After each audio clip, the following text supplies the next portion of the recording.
I am a firm believer that all good things have to come to an end, and after watching Scream 7, that just further proves my argument. Despite the meta social commentary, Scream is slowly becoming what it's been making fun of. As much as I adore this franchise, we gotta put it to rest. Please.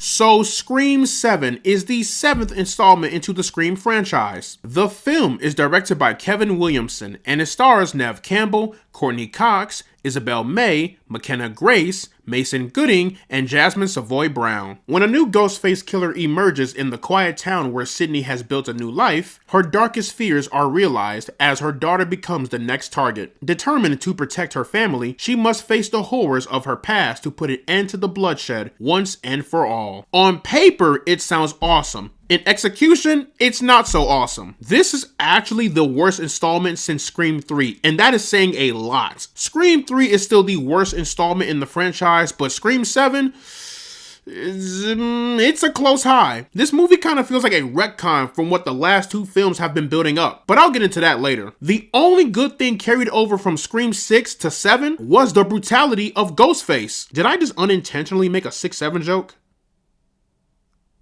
God damn it. But yes, Ghostface in this film is vicious. He's brutal, unforgiving, likes to play with his food, and just beyond cold-hearted. And not only is our Ghostface here way more vicious, the kills in here, honestly, they're some of the best we've seen in this entire franchise. I won't lie. The Scream franchise has never shied away from its brutality, but the kills in here are some of the most disturbing yet creative we've ever seen in the entire franchise. The very first kill in this movie will put you on edge. Anything that involves eyeballs, that's gonna be implanted in my brain for a while. But I appreciate that. We got great kills and great blood and gore, but at the cost of a lackluster story. This story definitely could have used another rewrite. But here's the worst part of the story. It started off good. The first act was very well executed and well paced, I won't lie. But then came the second act, and that's where I noticed we got a real dip in quality. But I let it slide. I said, okay, maybe they can bounce back with the third act. And then came the third act, and the third act is the equivalent of throwing shit at the wall and seeing what sticks. For some reason, in the third act, it's like every single character was sipping on stupid juice. Characters making extremely dumb decisions that are just beyond infuriating, lackluster usage with your supporting cast, and on top of that, you have an extremely underwhelming killer reveal. For me, the best parts of these films are the killer reveals. I will never forget the Scream 5 killer reveal. I still think about that moment to this day because it was so unexpected and it came out of nowhere that it literally threw everyone in for a loop. In this installment, the reveals really made no sense. I won't spoil who it is, but they have no real correlation to Sidney Prescott. All of the Scream movies, except for 3, there was always some type of tie-in to Sidney Prescott or whomever our main protagonist was. It's like, how? Why? Like, you guys weren't even that close. You barely knew this woman. I don't know about y'all, but I was not a fan of that. It did nothing for me. In fact, I thought it was pretty stupid. Do I think it's as bad as 3?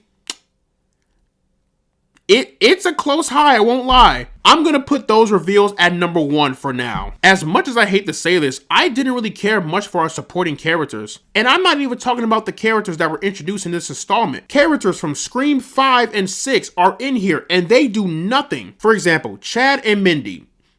What was their purpose in this movie? I liked them a lot in 5 and 6, but in here, they really served no real purpose. If you took them out of the movie, the film would still be the same. I'm not even joking. The only supporting character that had somewhat of a pivotal role was Gale Weathers, but even her character took a step back. Listen, I love Sidney Prescott as a character, and I love Neve Campbell's performance of the character. But guys, we gotta wrap up her story. What more is there to tell about Sidney Prescott? If anything, her story is done. Like, can we give this woman a happy ending and put the character to rest, please? Because now we're just milking the cow. Like, what comes next? But I think the whole situation with Scream 7 is a unique and very interesting one. Because guys, let's be honest, these two were supposed to be the face of the franchise moving forward, especially Melissa Barrea's character, Sam Carpenter. But apparently saying genocide is bad is one of the 10 commandments that thou shalt not break, and their missing presence is greatly felt in this movie. Arguably, there are more stories to tell with both Sam and Tara. Their stories are not over. I miss my core 4, man.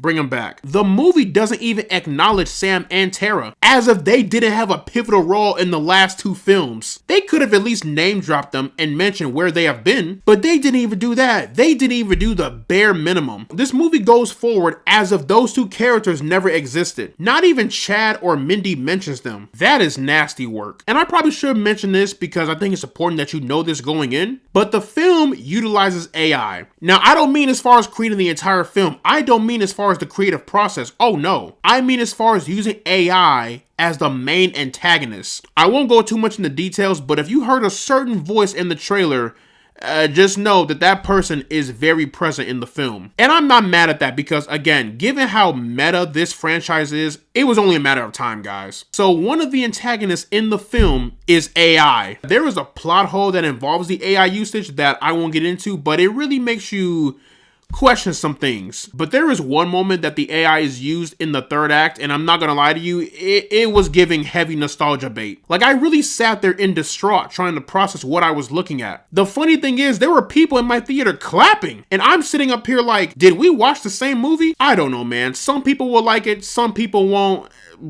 It is what it is. But in the end, guys, Scream 7 could have been sent in an email. I don't think none of you are really missing anything with this installment. The funniest thing about this movie and its controversy is that this all could have been avoided if you never fired your main lead. And I don't know where we go from here because apparently Scream 8 is in development. Maybe I was too harsh on Scream 3. I owe that movie an apology. So, plugging Scream 7 into the rank system, I am placing this one into the negative zone.